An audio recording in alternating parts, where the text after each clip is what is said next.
Hey there, I just wanted to do a quick video this morning showing you something that I do, and I don't think a lot of people do, how I apply my epoxy on my tumblers. I have a method to my madness. I've always used a foam brush. Now, the reason why I do that, a lot of people ask me when they see me doing that in my videos and whatnot, is, oh my gosh, how many foam brushes do you go through? Are they disposable? Which, yes, of course they're disposable. I only get through about 3 tumblers. If I'm really working them out fast, I can get through about 3 tumblers before I dispose of that foam brush and go to the next one. But the reason why I do it, if you've seen our Tidy Lines Society posts and on the Facebook page for the Kraken, also for the YouTube page has a video about Tidy Lines Society, and if you've seen that, you know how kind of OCD neat freak I am about how I apply my epoxy, because I don't want epoxy getting on the spindle, the magnetic spindle on the Kraken. And I just in general don't like a slopping epoxy all over the world. I don't like it anywhere. This is my original Kraken that I've had since the beginning. It's the very first one. I don't have epoxy anywhere on it. I've never welded my spindle shut, any of those things, because I have a certain way that I put epoxy on, and I want to show you that today. The cost of the foam brushes is minimal. I mean, honestly, I save so much epoxy doing this that it offsets any cost that you may think that there is when buying foam brushes, as opposed to, say, using the finger method with gloves and whatnot. That method I tried and I hated it because it's too sloppy. You can't control what you're doing, and you can super control what you're doing with foam brushes. So I want to show you this, and it's going to be quick. It's nothing earth-shattering, but I thought I would make a quick video about it because people do ask me about it when they see me using a foam brush. So this cup has already been marbled. I've sanded it because it needs a smoothing coat of epoxy before I put any kind of decal on it. So I've got my epoxy here. I've got my foam brush, and literally I'm going to show you how tidy using a foam brush can be when it comes to applying. Now, you know me well enough to know that I like to tape the top and bottom of my cups because a couple different things. I like to be able to remove my cup from the turner over to a multi-turner to dry. This is my workstation. My singles have always been my workstations, and my multi-turner is my drying station. So I can easily move this cup with wet epoxy on it over to a drying station and let it spin for the 8 hours it needs, or 6 or 8 hours, or whatever it takes, and then remove it over there and take that, it'll be dry. But that's why I do that. And I also like taping because it helps the customer have the cup longer. There's no cracking, there's no setting it down and scratching it. There's the top and bottom is taped off, and it's silver for the customers, so they never bump it and crack it and do all those things that can happen when you epoxy all the way to the top and bottom. Anyway, what I'm doing right now is I'm just applying this all the way to the edge, just right up to the black line, just over the black line. Sorry if you can see the back of my hand a little bit too much. I'm very careful about getting just to the black line, maybe just over that black line with the brush, and you can control it really well this way. And then I just move down the cup and make sure that I'm getting epoxy everywhere.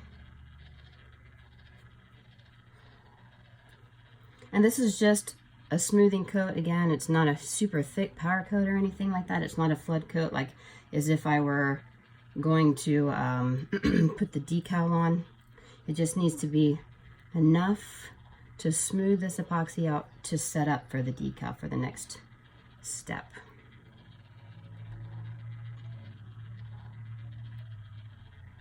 I go just past the line. It's pretty much easier to do down here at the bottom than it is the top, but as you can see, I haven't dripped a drip yet on my paper towel, and I'll show you that in a minute.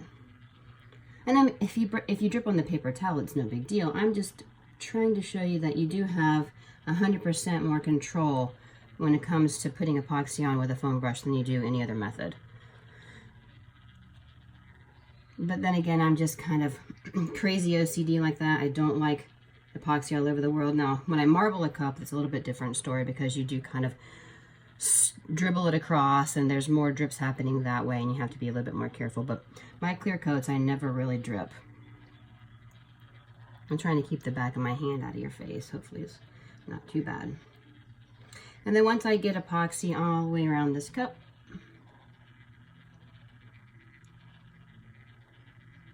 then I'm going to take my torch and I'm going to get the bubbles out and I'm going to walk away from it. And nothing has gotten on my spindle and nothing has gotten on the paper towel. And then what I would do next, if I had epoxy left in the cup, just like I do this one, is I would go over to another cup that I have ready on a different single, and I would keep going. This foam brush is still good for about 3 to 4 applications before it starts to get kind of spongy. But trust me that for the cost of these little brushes, and they're not bad at all when you buy them in bulk, they're well worth the cost, because you really do save epoxy. And you can go from one cup to the next with epoxy and just get quite a bit out of your cup. And they are so much better when it comes to neatness. Okay, so this cup is pretty much ready. I just need to get some little bubbles out with my torch. And this cup will be ready. After it spins and smooths out, it will be ready for me to put the decal on and put a flood coat on it. What I'll do, since this cup is taped top and bottom, is I usually wait about an hour to an hour and a half. I take the cup off the rotisserie, I take the tape off, wipe any little bit of edges that needs to be wiped, usually not much, and then I'll put it back on either this turner if I have nothing else going, or I put it on my multi-turner to dry. I'm going to start with another cup.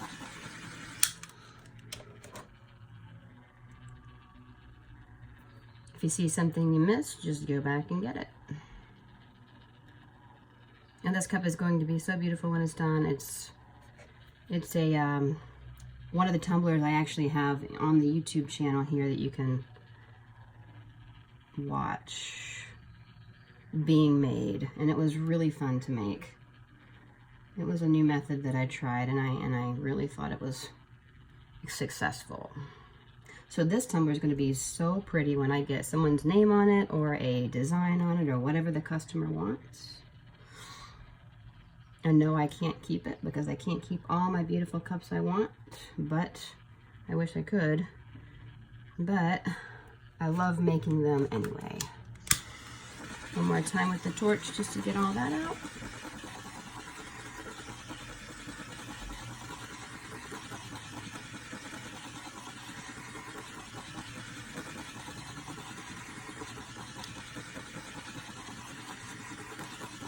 There are a lot of sources for the little foam brushes. I've gotten them from Home Depot before. That's probably the most expensive place to buy them, but you can buy them in bulk online. So that's normally what I do.